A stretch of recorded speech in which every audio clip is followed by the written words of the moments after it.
My name is Natalie Vance. I'm 42 years old. I serve as a naval intelligence officer for the United States Navy, with a clearance level so high my own mother doesn't know what I actually do. Last Saturday night was supposed to be the most honorable moment of my career. I was being promoted to captain, and for the first time in nearly 2 decades, my entire family showed up.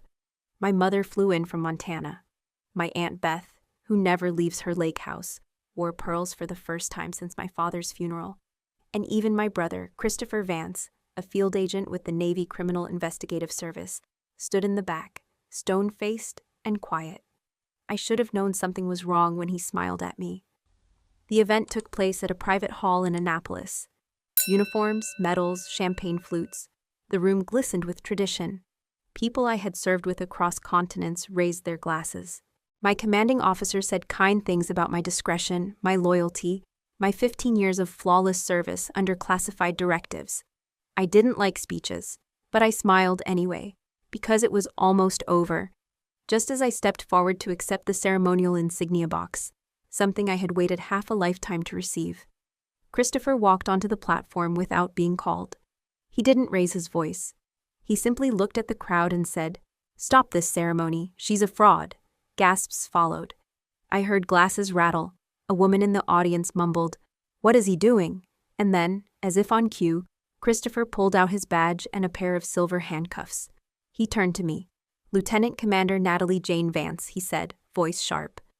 "You're under arrest for impersonating a naval officer under a falsified identity." I didn't speak. I didn't blink. I let him turn me around and lock the cuffs behind my back. My mother screamed. Someone dropped a wine glass near the buffet table. A Marine colonel shouted, "Is this real?" No one moved. Christopher didn't flinch. He held up a manila envelope. Inside were printed files and darkened photographs. "Her name isn't even Natalie Vance," he said. "It's Natalie Jane Morgan, and she's been using forged credentials under a black flag clearance that doesn't exist." The room erupted into low murmurs and disbelief. My aunt clutched her chest. My cousin covered her child's ears. I kept my chin up, said nothing. I had seen this before, just never from my own blood. Christopher led me toward the center aisle. No one stopped him. Not the Admiral of Ceremonies, not the military attaché, not even the rear admiral sitting in the third row. Because in that moment, no one knew what to believe. And that was exactly what Christopher counted on. Then it happened. The air shifted. Someone whispered, "Who is that?"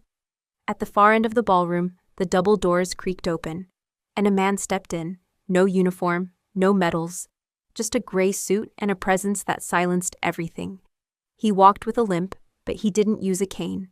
His hair was silver and cut to regulation. His eyes were cold, calculating, and entirely unimpressed.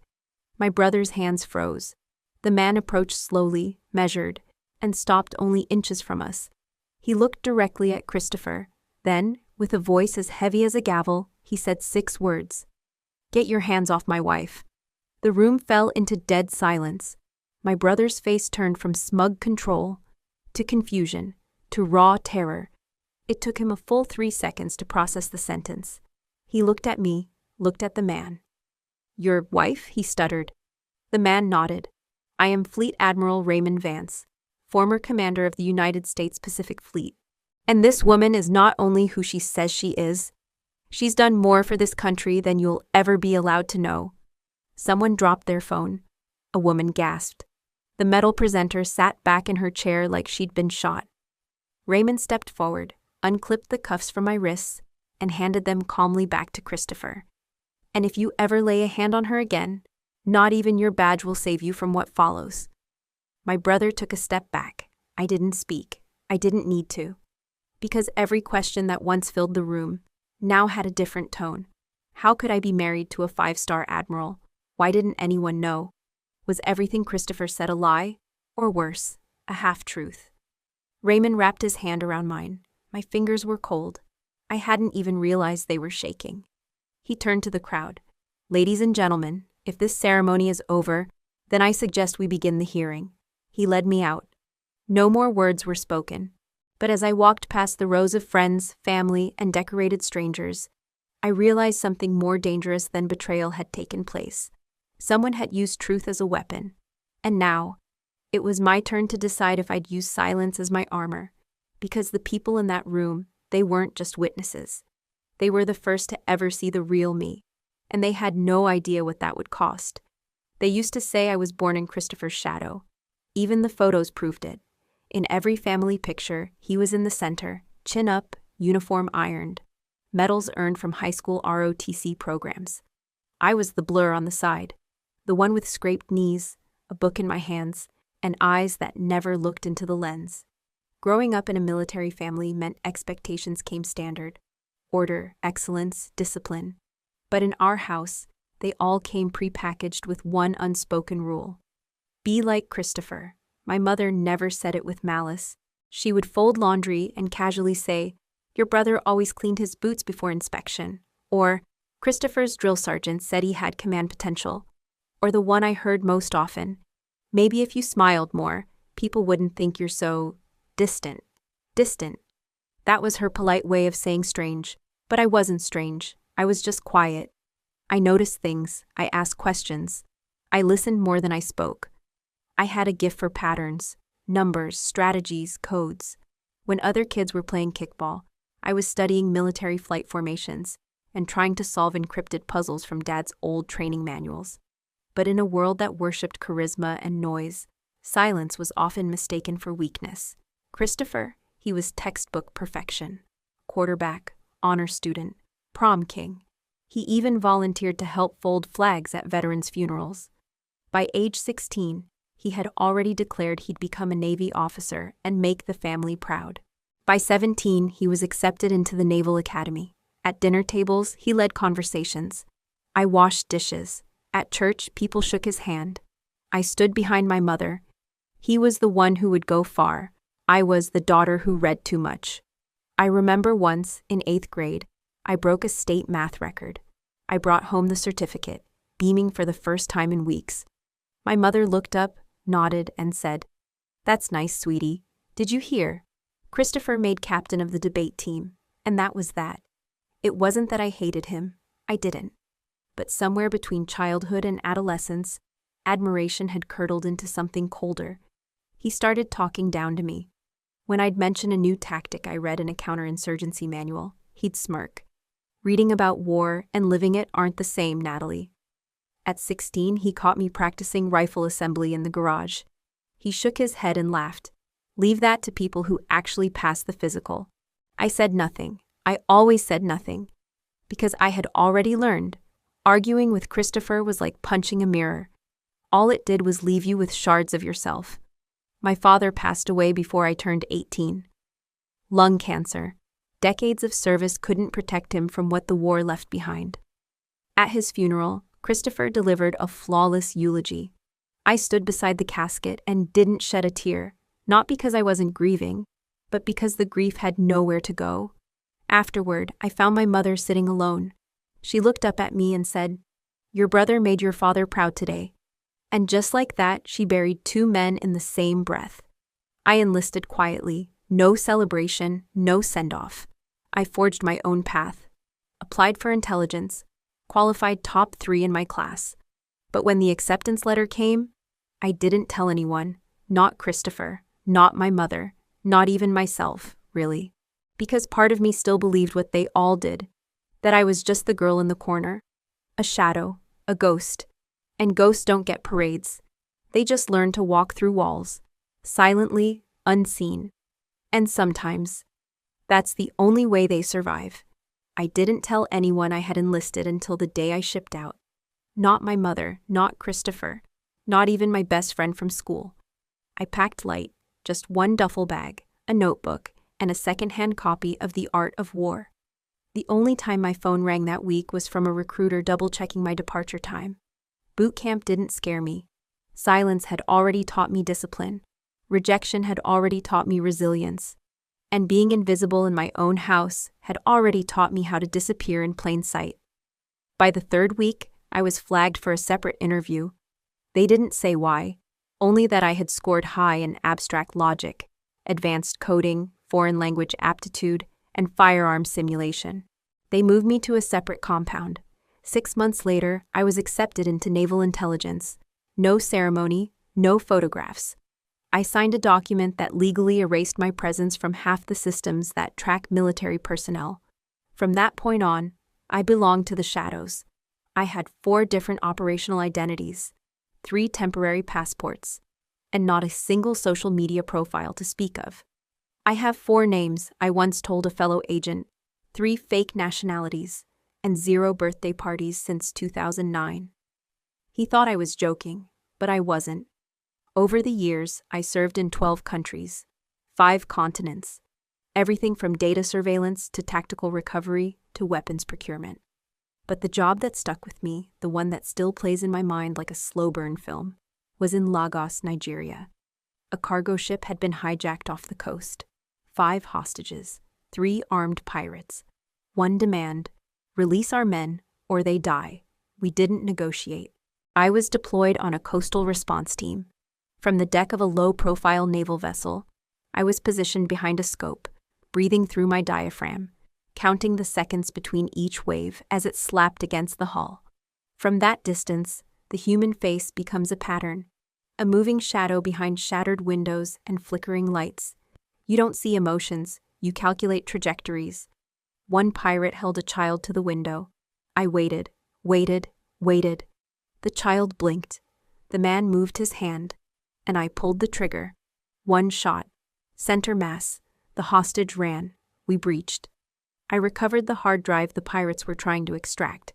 Encrypted military data they didn't even know was traceable. We saved 4 lives. The 5th hostage had already been executed before we got there. Still, the mission was considered a success. I was told, this is why we train ghosts, to make decisions humans can't. But ghosts don't get medals. We get silence. I flew back the next day, slept in a barracks 4 stories underground, ate alone, and not once did my family call. They didn't even know I had left the country. My mother sent me an email that week about a neighbor's wedding. She asked if I could make it to Montana for Thanksgiving. No mention of my deployment. No mention of the hostage crisis that ran on global headlines for 2 days. It was as if the Natalie they knew had been replaced, or worse, forgotten. But here's the thing about being forgotten. Eventually, you stop waiting to be remembered. So I leaned into it. I became the kind of officer they assigned to the black files. The kind of woman who could vanish into embassies, speak 3 dialects of Arabic, and pick a target out of a crowd without anyone noticing. I stopped looking for family and blood, started finding it in code names and encrypted channels, in the silence before a strike, in the rare smile of a teammate who knew what it meant to live in a world where failure cost lives. And success couldn't be spoken out loud. So when people ask me now if I ever felt lonely, I don't lie. I tell them the truth. Loneliness is easy. It's being invisible to people who say they love you. That takes practice. And I mastered it. I mastered the art of being a ghost. Because sometimes the only way to serve is to disappear. I arrived the day before the ceremony. My flight landed in D.C. just past noon. But I didn't head straight to Annapolis.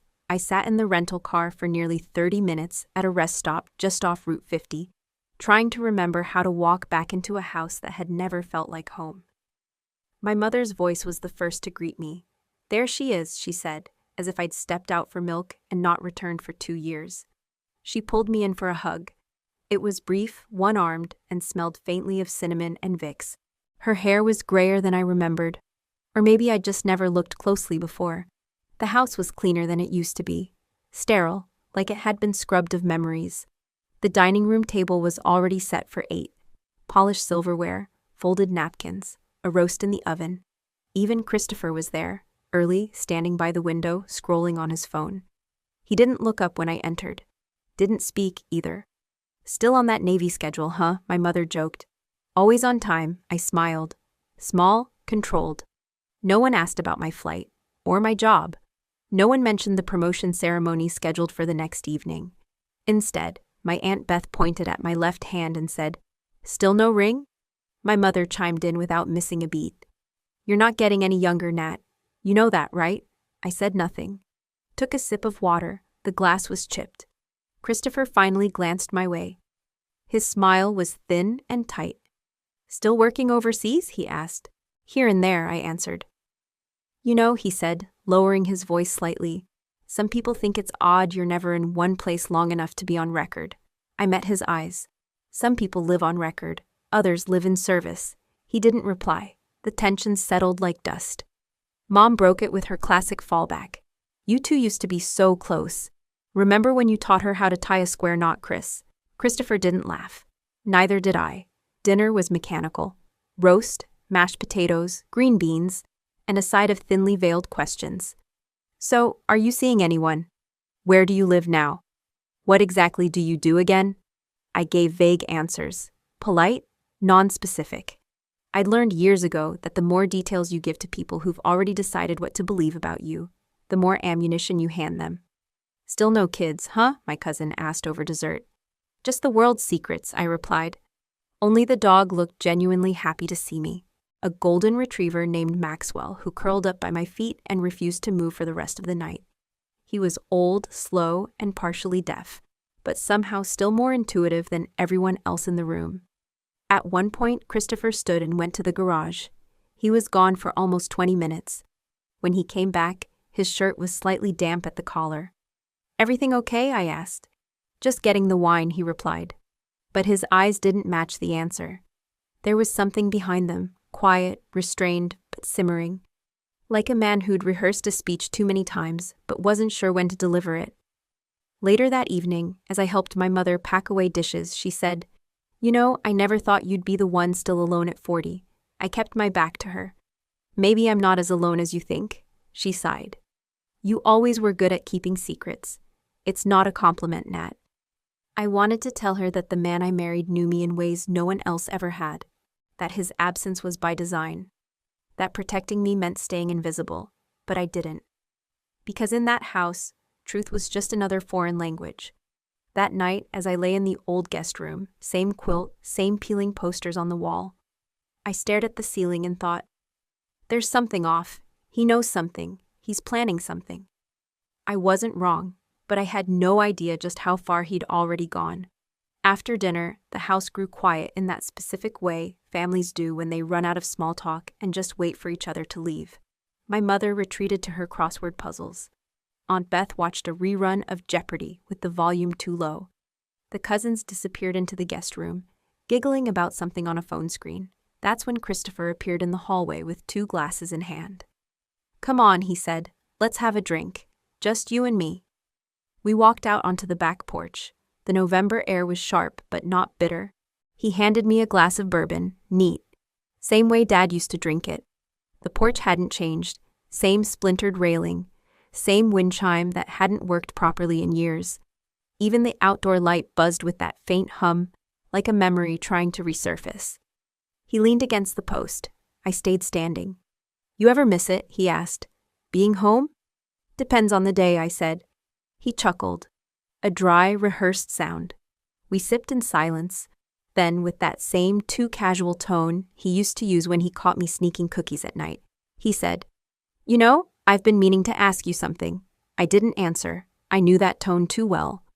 Is it true, he continued, what they say about you? That you've been deployed to conflict zones? I raised an eyebrow. You mean, have I ever been to a war zone? He nodded. Yeah, I mean, the official story's always so vague. You never post anything, never write, never call.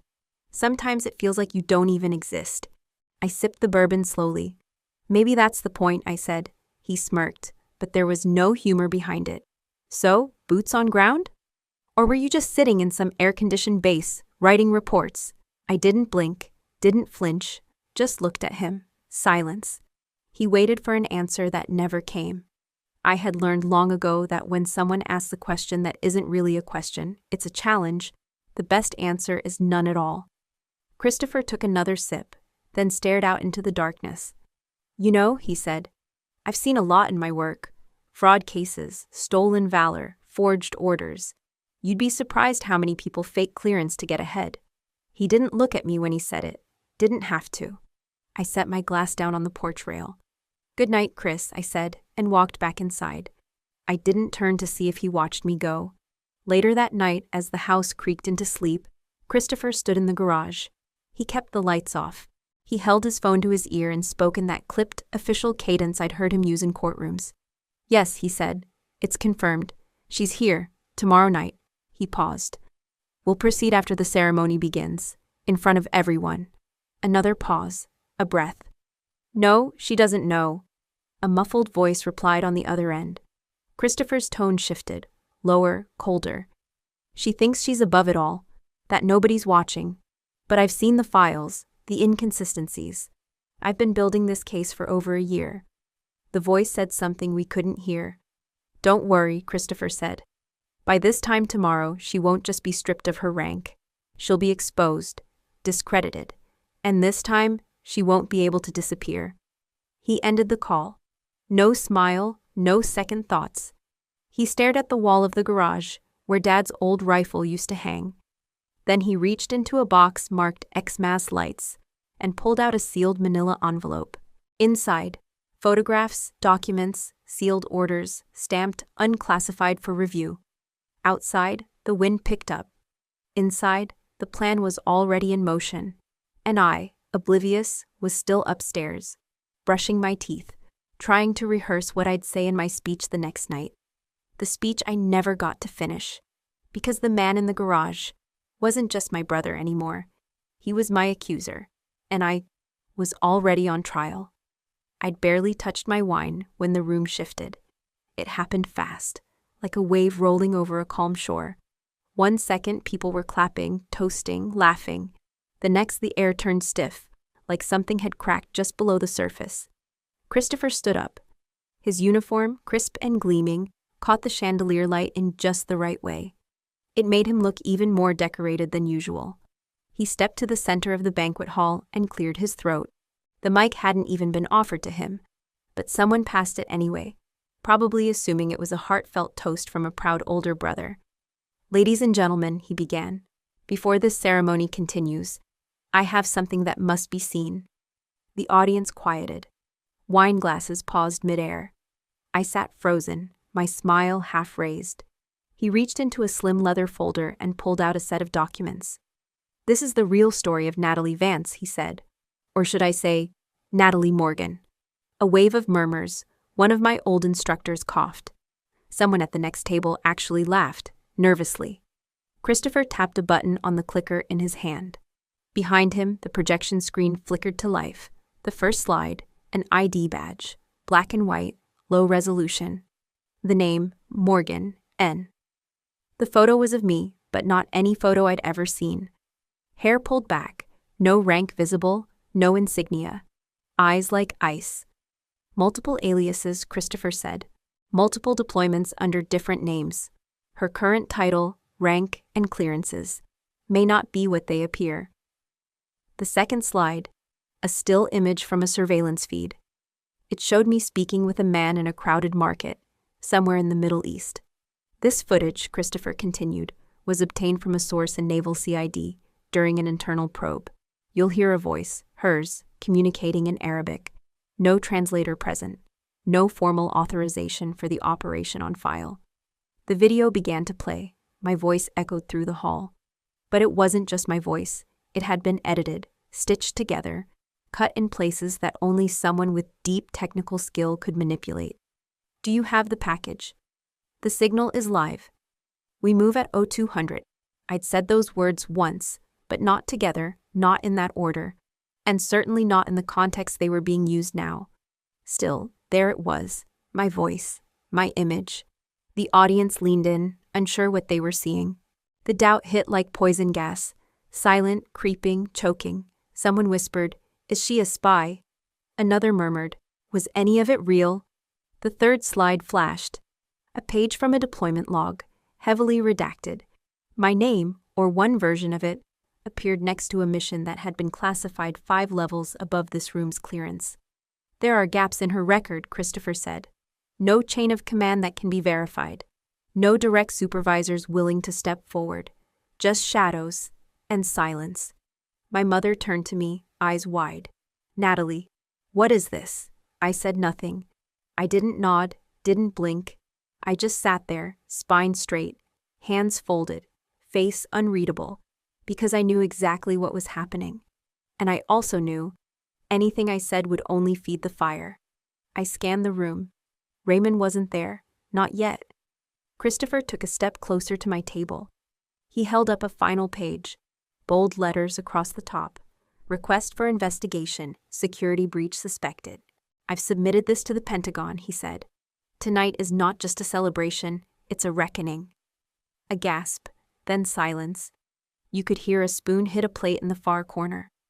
So, he asked me directly, do you deny it? Still, I said nothing.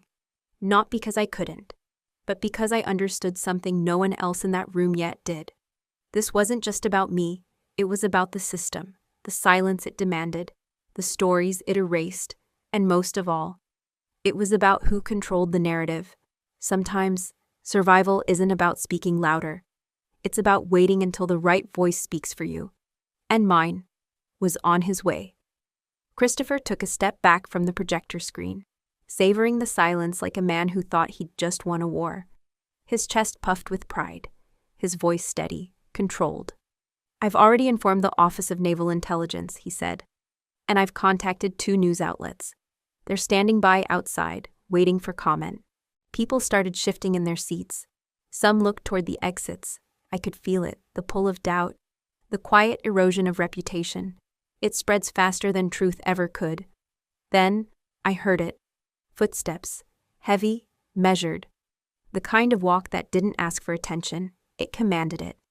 The rear doors of the banquet hall swung open, and in walked a group of 5 uniformed officers, Navy Legal Division. Their white gloves, their silver insignias, their eyes sharp and cold. In the middle of them stood a woman I knew well, Commander Ava Ling. We'd once sat side by side during a black site debrief in northern Norway, but no one else here knew that. She held a sealed folder in her hand. Christopher turned, blinking fast. "Can I help you?" he asked, confused, but not yet afraid. Commander Ling stepped forward and pulled a sheet from the folder. "Christopher Vance," she said, voice calm but lethal. "You are hereby served with a formal notice of investigation by the Department of the Navy for unauthorized dissemination of classified clearance-level materials." The room went absolutely still. "Excuse me?" Christopher laughed, glancing around like it had to be some mistake. "You distributed a restricted operations video," she continued, "to a civilian audience without redaction, clearance review, or chain of command approval. That is a direct violation of DoD Directive 5200-01. He turned red. "I didn't leak it," he said. "I presented it as evidence, internal family matter." Commander Ling didn't flinch. "The moment you projected that footage in front of unvetted guests, without prior clearance, you violated federal protocols. This isn't a family disagreement. This is an active legal breach." Another officer stepped forward and handed him a second document. This one with multiple stamps, signatures, and one unmistakable heading.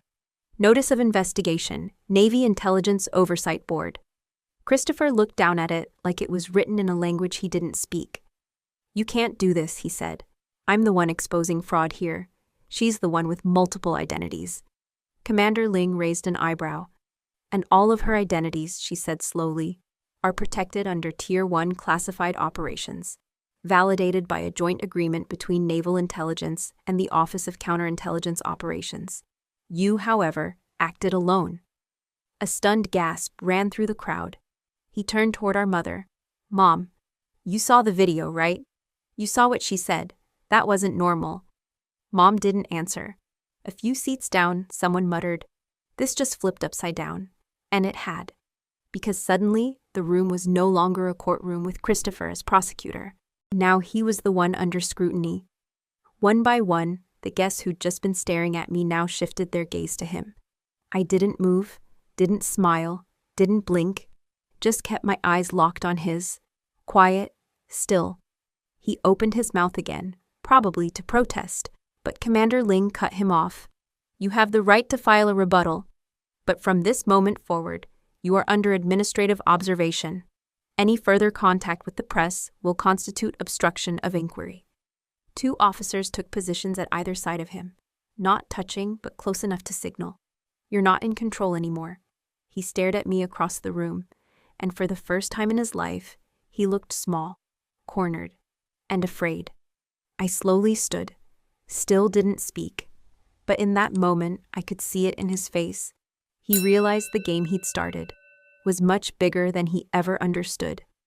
Because what he tried to weaponize against me, clearance, secrecy, silence, wasn't just my burden. It was my armor, and he had just punched it with bare hands. The moment Commander Ling and her officers exited, the noise started. Not from the Navy, from the family. Chairs scraped, silverware clinked, voices rose like smoke, first quiet, then desperate. I was still standing when my mother approached, her eyes red, her lipstick faded, her hands wringing the napkin like it could give her answers. "Natalie," she whispered, voice shaking, "just tell me the truth, please."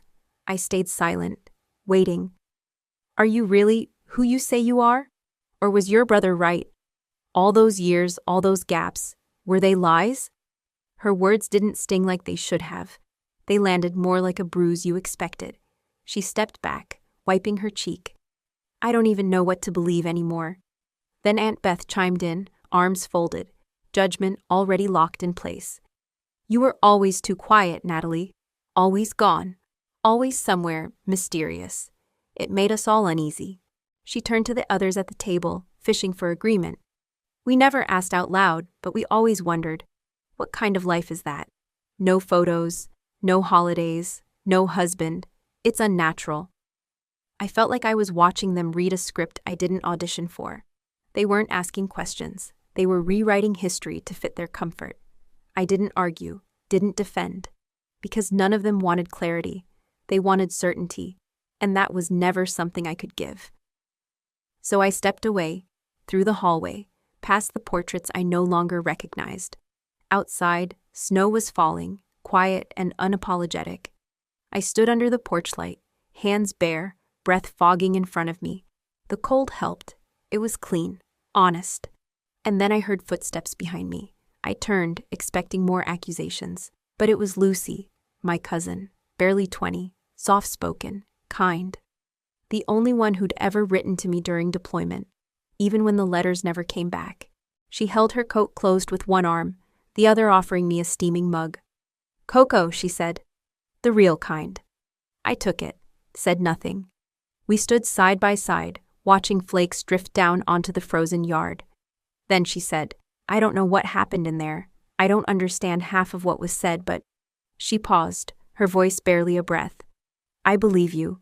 I looked at her. "Why?" She shrugged. "Because you didn't flinch, not once. You didn't defend yourself, not because you couldn't, but because you didn't need to." That hit harder than I expected. "Everyone in there," she added. "They wanted an explanation that made them comfortable, not the truth. That's what scared them." I let out a breath I hadn't realized I was holding. "You're braver than all of them, you know," she said. I smiled, just a little. "No," I replied. "I'm just used to cold rooms." She chuckled. We sipped cocoa in silence for a moment. Then she said, "Whatever happens next, I want to help." "There's nothing to help with," I told her. "Still," she said, "I want to be there. You don't deserve to be alone for doing something important, even if they don't understand it." The words stayed with me, not because they healed everything, but because they reminded me that sometimes the smallest voices carry the deepest faith. Inside the house, my mother was still crying, my aunt was still whispering. Christopher was likely stewing in a locked office, replaying everything he'd lost. But out here, there was just snow, and Coco, and a girl who still believed in me, even when the rest of my blood did not. Sometimes, family isn't who shares your name, it's who shares your silence, and still chooses to stay. The snow followed us as we drove. Raymond hadn't said a word since I got in the car. His hands gripped the wheel, not tight, but steady, like he was holding back a storm. The streets of Annapolis were quiet, cold, empty. It wasn't until we passed the old naval bookstore that he finally spoke. "You held the line tonight." I didn't respond. "Just watch the streetlights flicker against the windshield." "I read the whole file," he continued. "Everything Christopher pulled, every clip, every record he tampered with." He took a breath. He didn't even know what he was looking at. He thought it was a scandal. He didn't realize he was walking through a cemetery. That line hit like a shard of ice in my chest. Because he was right.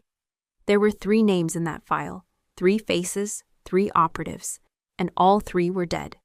Not because of me, but because of a misstep made months ago. A data packet misrouted through an unverified channel. The channel Christopher once insisted I take, to save time. And I had taken it. I closed my eyes. If I tell the truth, I whispered, 3 funerals will go public. Raymond nodded slowly. And if you don't, your name might never be cleared. They'll keep whispering, your mother will keep doubting, and every medal you've earned will gather dust next to shame. He glanced at me briefly. So I have to ask, what do you want? The question felt too large for words, too weighted for any answer I could give. I looked out the window again. A child was walking their dog on the sidewalk, bundled in a scarf too big for their body, oblivious to secrets, to blood, to war fought behind locked screens and unmarked graves. If I speak, I said, 3 lives will be unburied, but not honored, just exposed. Their families will receive nothing but questions, headlines, shame. And if I stay silent, I added, my family thinks I'm a liar, that I betrayed the flag, that I faked my way to the top. Raymond exhaled, his voice heavy. So which truth weighs more? That was when I looked at him, not as his wife, not as the general he once protected, but as a woman who had lived with ghosts for too long. Let them think I'm a fraud, I said. Let them whisper. Let them call me fake. I can carry that. I looked down at my gloved hands. But I won't let them know who really died. And why? He turned to face me fully now, one hand still on the wheel, the other resting on the gear shift. Natalie, you don't owe your brother protection. It's not about him, I answered. It's about the ones who trusted me to keep their names buried, even in disgrace, especially in disgrace. He nodded once, slow, with pain. I was wrong years ago, he said, voice low. I told you that being silent made you invisible, but now I see, it's what kept others alive. The car stopped at a red light. No one honked, no one passed. The city held its breath. You sure about this? He asked. Yes. Even if it means losing your mother forever? I didn't hesitate. Better she hates a lie than mourns a truth she'd never understand. He reached for my hand, just a light touch, not to console, not to persuade, but to remind me I wasn't alone. Then we stay quiet, he said, but not still. I nodded. Because there's a difference. Silence doesn't mean surrender. It can be armor, it can be rebellion. It can be love, twisted, painful, but necessary. And as the light turned green and we drove off into the snow, I whispered the names of the 3 who died. Just once. Just for me. Then I let them go. There's a name I never speak. Not out loud. Not in memory. Not even in the silence of my own thoughts. It belongs to a child I didn't see until it was too late. It was my 4th black operation, a mission in southern Chad. The intel was clean, or so we thought. Our objective: extract encrypted data from a rogue satellite terminal used by a warlord funneling arms across borders. It was supposed to be a surgical strike. 3 minutes in, 4 hostiles neutralized, 1 drive recovered. Minimal exposure, minimal risk. I was off coast, aboard a stealth destroyer retrofitted with drone guidance. My role, real-time decryption and sniper command. When the signal hit, I tapped into the feed, saw the compound.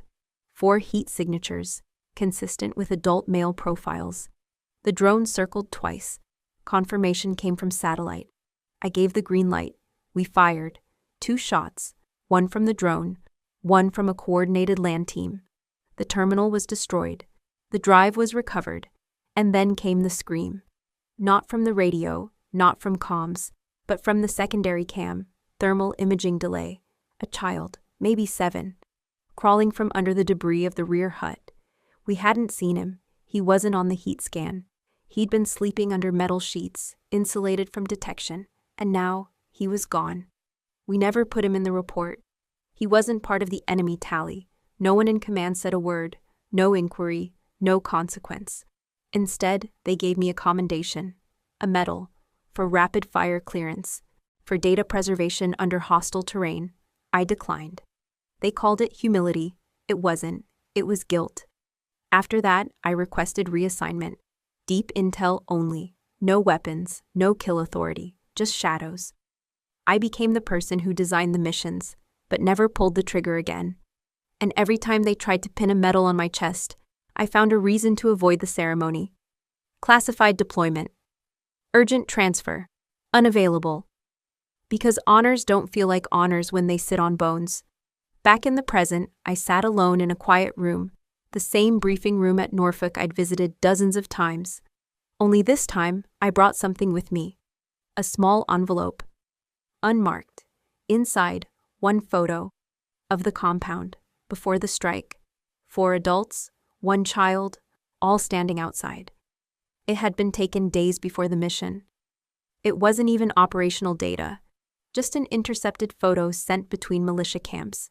I'd seen it before the mission, but I ignored it, because the heat scan said 4, because the pressure said go, because I was young, and I wanted to prove I could make a call without hesitation. So I did, and I killed a child I never named. That's why I don't chase public glory. That's why I never invite my family to ceremonies. That's why I stayed a ghost.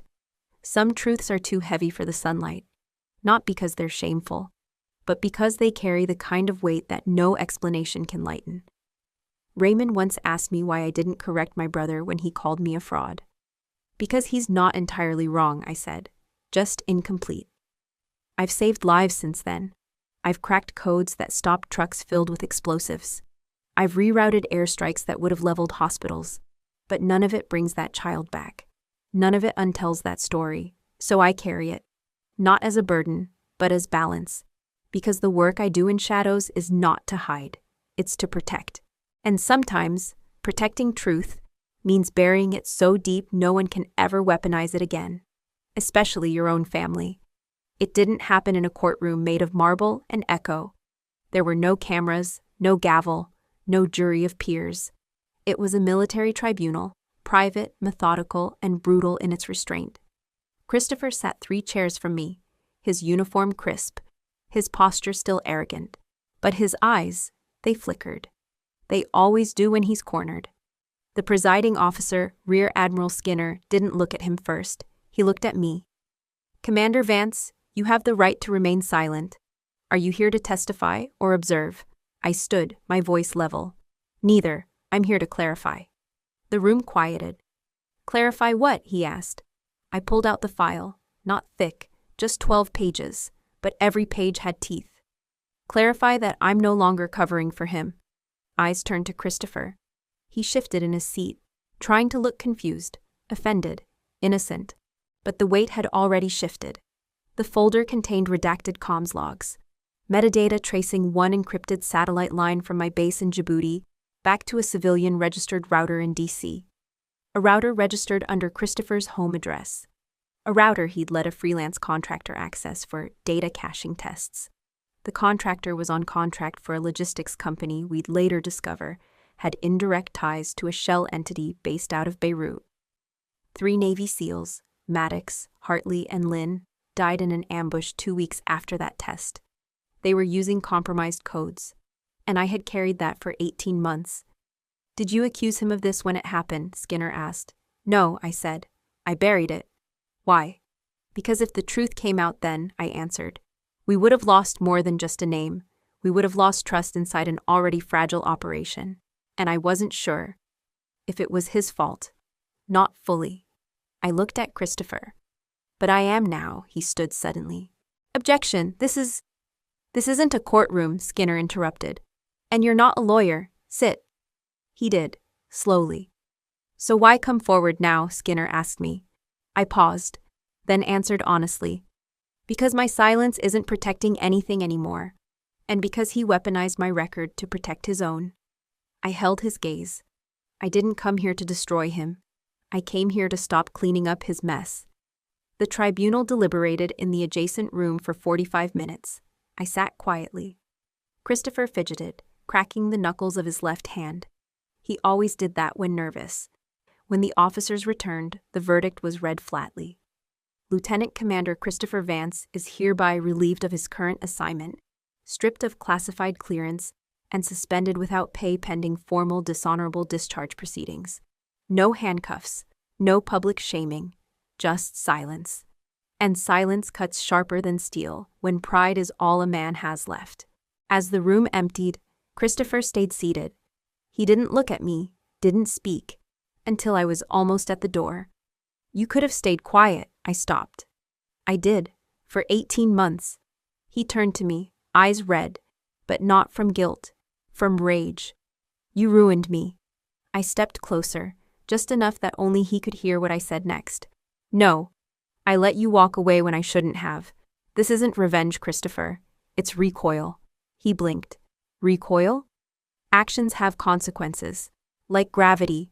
You can fight it, delay it, deny it. But it lands eventually. He looked like he wanted to say more, but his mouth just opened. And stayed that way. I left him there. Not in chains. Not in disgrace. Just in a truth he couldn't control. And for someone like him, that was the deepest punishment of all. The letter was folded once, cream-colored cardstock, typed neatly, my signature at the bottom. It sat on the edge of my desk, untouched, until Raymond placed it in my hand again. Are you sure you want to send it? He asked. I looked at the envelope. It wasn't long. Just 6 paragraphs, professionally worded, respectfully delivered. A request for leniency. A plea for my brother's military pension to be partially retained, on the grounds of prior honorable service, and to spare our mother the final humiliation. I had written it 3 days ago, alone at 2 a.m., in a moment of weakness, of habit, because no matter how many betrayals came, there was still a part of me that remembered being 5 years old, chasing after Christopher's shadow in our father's uniform. But I wasn't 5 anymore, and shadows weren't something I chased now. I walked through them. I took the letter from Raymond, held it in my palm, felt its weight, not physical, but moral. I thought about letting him go, I said quietly. I really did. Raymond nodded, but said nothing. But then I remembered Mina. He looked at me, and I knew he understood. Mina Park, special reconnaissance operator, one of the few people I ever trusted in the field. She died on an op in northern Syria, the one that unraveled after the data leak that originated from my brother's carelessness. Her death was chalked up to hostile miscommunication, but I knew better. I sealed the letter between my fingers, then slowly, deliberately, tore it down the middle, then again, and again, until it was nothing but a handful of silence. Forgiveness isn't weakness, I said, but truth needs someone to hold the line. Raymond's eyes didn't leave mine. He didn't try to stop me, because this wasn't about revenge. It was about drawing a boundary I should have drawn years ago. Later that afternoon, I found myself at the small cemetery just outside the Naval Academy grounds. Section 5, Plot 72. There was no crowd, no ceremony, just a name etched into dark stone. L.T. Mina Park. No family ever claimed her body. She had no living siblings, no listed parents, but she had me. I kneeled, placed a small bouquet of white camellias on the grave. No notes, no ribbons. Just the flowers. You deserved more, I whispered. Not just in life, but in memory. I sat there for a while, long enough for the wind to pick up, to tug my uniform jacket. Long enough for the guilt to rise and settle, not because I was responsible for Mina's death, but because I had tried to protect the one who was. When I stood, I felt lighter, not free, but resolved. There would always be a part of me that wondered, what if? What if I had spoken sooner? What if I had forced an investigation back then? But grief doesn't answer to hypotheticals. It only bows to truth. As I walked away from Mina's grave, I didn't look back. She wouldn't have wanted pity. She would have wanted accountability. And I was finally giving her that. The phone rang late. The kind of late that's not an emergency, just hesitation wrapped in awkward timing. I let it ring twice before answering. Hello? The line was quiet for a second. Then, are you okay? My mother's voice, soft, tentative, like someone knocking on a door they used to own but hadn't visited in years. I didn't answer right away, because how do you answer that? To the woman who once told you, you should smile more, no man likes a soldier. To the mother who used to say, why can't you be more like your brother? Now that same brother had publicly tried to ruin me, and she was calling to ask if I was okay. I closed my eyes. let the silence fill the space, then spoke slowly. I'm teaching now. Teaching what? She asked. I'm helping young women become the version of themselves I used to dream someone might believe I already was. Another silence, not the heavy kind this time, just honest. That's good, she said. That's really good. I could tell she wanted to say more, maybe an apology, maybe a justification. But sometimes the best things a parent can do when they're decades late is just show up in the silence. I didn't say goodbye, I just hung up. Some conversations don't need endings, they just need to exist. The next morning, I stood at the edge of the training field on base. Naval Advanced Leadership Initiative, a program I helped design from scratch. The wind bit through my sleeves, the kind of cold that wakes the nerves without numbing the instinct. In front of me, 24 women stood in perfect formation, all mid-20s, all sharp-eyed, all tougher than anyone would guess from a first glance. I stepped forward, boots crunching against the frost-hardened dirt. I won't ask you to be strong, I told them, because strength doesn't mean the same thing every day. They didn't blink, didn't nod, just listened. Some days, it means holding your line. Some days, it means letting yourself feel the damn weight before lifting it again. I walked the line slowly, pausing between each woman. This isn't about proving yourself to anyone, least of all your families, your exes, or some stranger in command who still thinks, "Sir," sounds better than "ma'am." They cracked half a smile at that. It's about learning the art of being underestimated and turning it into a weapon. Behind me, Raymond watched silently from a distance. He never interfered during my sessions. He said I had a gift for turning pain into precision. I didn't correct him. I just used what I had. As I neared the end of the line, a young cadet with a buzz cut and dark eyes held my gaze. Her name was Santos. She reminded me of myself at 22. Fierce, quiet, calculating. "Why do you still wear black laces, Commander?" she asked. It wasn't in the manual. She wasn't supposed to speak unless asked. But I answered. "Because black laces are what you wear when you bury someone you couldn't save." She nodded once, didn't ask again. She understood. That night, I stood alone on the firing range. The targets reset every 30 seconds. Each shot I took landed dead center, measured, clean, unflinching. The brass casings scattered at my feet like forgotten doubts. I didn't shoot for medals anymore. Didn't shoot for applause.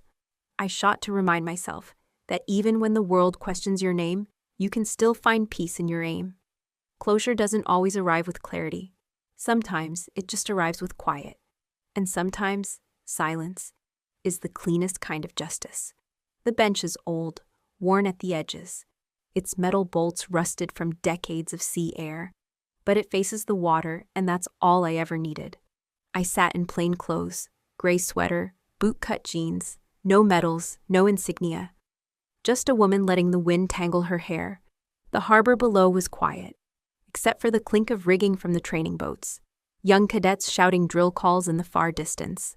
I used to stand where they were. Now, I sit here. A shadow approached from behind. Boots too new, too nervous. I didn't turn until I heard the voice. "Ma'am, are you Commander Vance?" I looked up. A girl, barely 20. Buzzed hair, square shoulders, calluses not yet hardened. Her name tag read Ortega. "That depends who's asking." She smiled awkwardly, holding a brown paper bag in both hands. "They told me to bring this to you. And they also said—" She hesitated. "They said you once turned down the Navy Cross, because accepting it would reveal a mission that could have compromised the lives of your team." I said nothing, just looked at her. Let her fill the silence with whatever myth she had been told. "Is it true?" she asked. I smiled slightly. Not an answer, not a denial either. "The truth is usually lonelier than the story," I said. "But stories keep people going, so maybe that's the better version." She nodded slowly, didn't ask more, didn't press. Good instinct. "You ever want to take it back?" she asked after a moment. "The medal?" She nodded. I shook my head. I never wore the uniform for a medal, and I certainly didn't wear it for applause. I paused. I wore it because some people needed to come home, and someone had to make sure they could. She stared at me as if trying to memorize my words. But words are slippery when you're young. You don't understand their weight until you've watched one slip through someone's last breath. She offered me the paper bag. It's from the mess. They said you liked pecan bars. I took it, nodded in thanks, and she turned to leave. But just as she walked away, she asked over her shoulder, "Do you miss it?" I looked back toward the water. Did I? A memory surfaced. One I didn't chase. It came on its own. My first covert op. Northern Yemen. Night drop. Target extraction. High risk. Before boarding, I stood in the empty locker room, stripped of rank, name, and identity. Raymond had given me one last thing before I left. His wedding band. "Wear it if it helps," he said. "Leave it if it doesn't." I held it for a long moment, then took mine off too, slid them both into a locker, closed the door. It wasn't about leaving him. It was about leaving the version of me who needed to belong. Out there, no one knew Natalie Vance. Out there, I was just a shadow in the dark, measured only by the lives I saved and the ones I didn't. I never put that ring back on. Back in the present, the wind carried the scent of salt and old metal. I reached into the paper bag, took a bite of the pecan bar. Too sweet, too soft, just like they always were. And still, I finished it.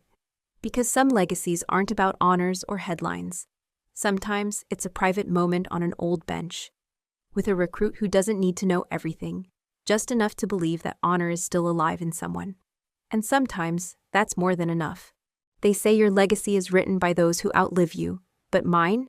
It was written in the silence between orders, in the breath I held when I chose not to speak, in the shadow I stepped into so others could walk in the light. I once stood in full uniform at a promotion dinner, a room filled with polished brass and wine glasses. I was handcuffed in front of them all. By my own brother, he called me a fraud, a traitor, a ghost. But I said nothing, not because I didn't have anything to say, but because there are some truths that don't need defending. They defend themselves, in time.